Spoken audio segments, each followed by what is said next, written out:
어제 나눈 것처럼 죽을 병에 걸린 히스기야가 눈물로 기도하는 가운데 병이 나왔습니다. 그리고 수명이 15년을 연장받았습니다. 15년을 더 살게 된 거죠.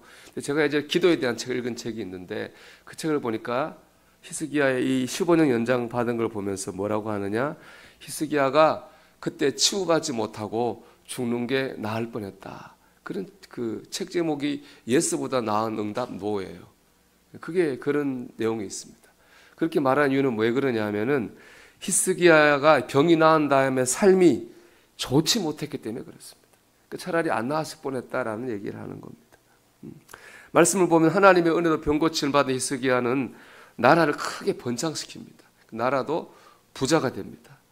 병도 낫고 나라도 부강해지고 여기까지 참 좋았습니다. 근데 그때 히스기야가 병이 나았다는 말을 들은 바벨론 왕이 사신을 보내가지고 축하의 편지와 예물을 보냅니다. 당시 바벨론은 신흥 강국으로 막 성장하고 있던 나라입니다. 얼마든지 이 남유다를 쳐들어올 수 있는 가능성이 있는 그런 나라입니다. 그런데 히스기야는 그런 바벨론의 신하들에게 보여줘서는 안 되는 국가의 기밀을 다 보여줍니다. 나라에 재정 창고 있죠. 뭐가 어디 얼마나 있는지 재정 현황을 다 보여줄 수 있는 재정 창고를 보여줍니다.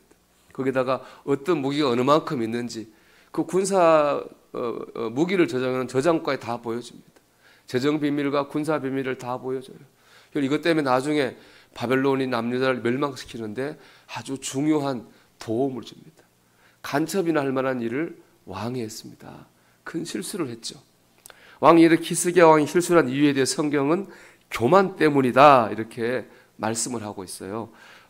역대하 32장 25절 말씀 보면 히스기야가 마음이 교만하여 그 받은 은혜를 보답하지 아니하므로 진노가 그와 유다와 예루살렘에 내리게 되었더니 그랬습니다.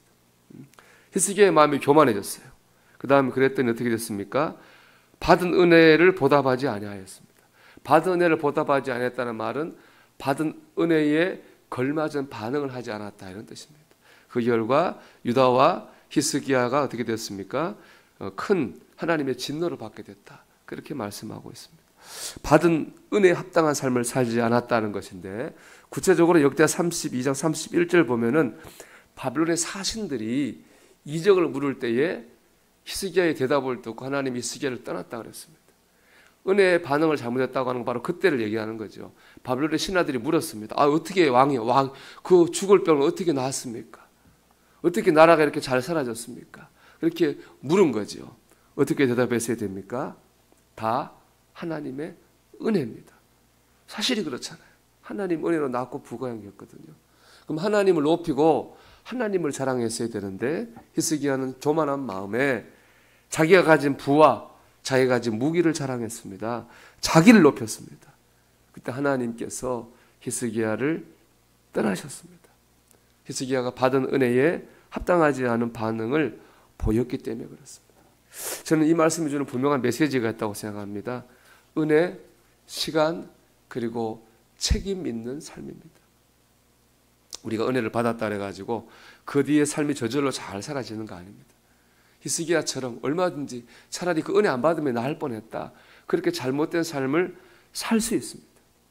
우리는 그 시간, 하나님 주신 은혜 이후의 시간을 잘 살아야 됩니다. 그건 전적으로 우리의 책임입니다. 우리는 그리스도인으로서 하나님 주신 이 시간들을 책임 있는 삶을 살아야 됩니다. 히스기야가 은혜 받고 얻은 시간이 15년입니다. 저는 이거 생각하면서 제가 은혜 받고 몇 시간, 얼마를 얻었나를 생각해 봤어요. 많이 얻어 훨씬 더 많은 시간. 그렇잖아요. 은혜 받고 구원받고 우리가 얼마나 많은 시간을 살고 있습니다. 은혜를 한 번만 받았습니까? 여러분도 그럴 거라고 생각합니다만은 크고 작은 은혜를 여러 번 받았습니다.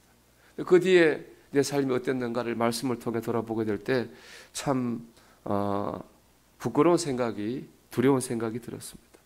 여러분은 어떻습니까? 그 받은 은혜에 보답하지 아니하므로 우리가 받은 은혜에 합당한 삶을 살아야 되겠습니다. 받은 은혜에 합당한 반응을 보여야 되겠습니다.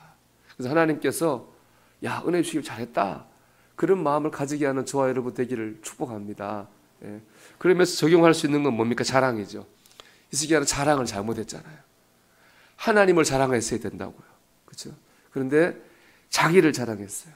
자기가 가진 돈과 자기가 가진 힘을 자랑했습니다. 한마디로 세상적인 자랑을 한 거예요. 그게 바로 교만의 증거가 되었습니다. 여러분은 무엇을 자랑하십니까? 참 생각해 보면 어리석은 거예요. 돈, 명예, 성공, 학벌. 솔직히 이거 예수 안 믿는 사람 중에서 더 뛰어난 사람 많습니다. 그렇잖아요. 그거 참 훨씬 많아요. 훨씬 많아요. 그거 우리가 자랑한다고 하는 거는 어리석은 거예요. 근데 교회 안에서도 그걸 자랑할 때가 있다고요. 부끄러운 거예요. 아니, 그런 자랑 세상에 많은데 그런 자랑 듣고 뭐하러 사람이 교회 오겠습니까? 우리는 교인이기 때문에 자랑할 수 있는 게 있는 거예요. 예수를 믿기 때문에 자랑할 수 있고 자랑해야 되는 것이 있습니다. 그것을 자랑할 때에 우리가 하나님의 영광을 드러내고 세상에서도 존귀함을 받는 것입니다. 우리는 어떤 자랑을 하고 있습니까? 사랑하는 여러분, 우리가 하나님을 자랑하기를 바랍니다. 하나님의 은혜를 자랑하기를 바랍니다. 그게 하나님을 높이는 일이고 또 나를 존귀하게 만드는 일입니다. 우리 오늘도 하나님을 자랑하며 하나님께 감사하면서 받은 은혜에 합당한 삶을 우리가 은혜 받은 이후의 시간으로 살아갈 수 있게 되기를 주의 이름으로 축원합니다.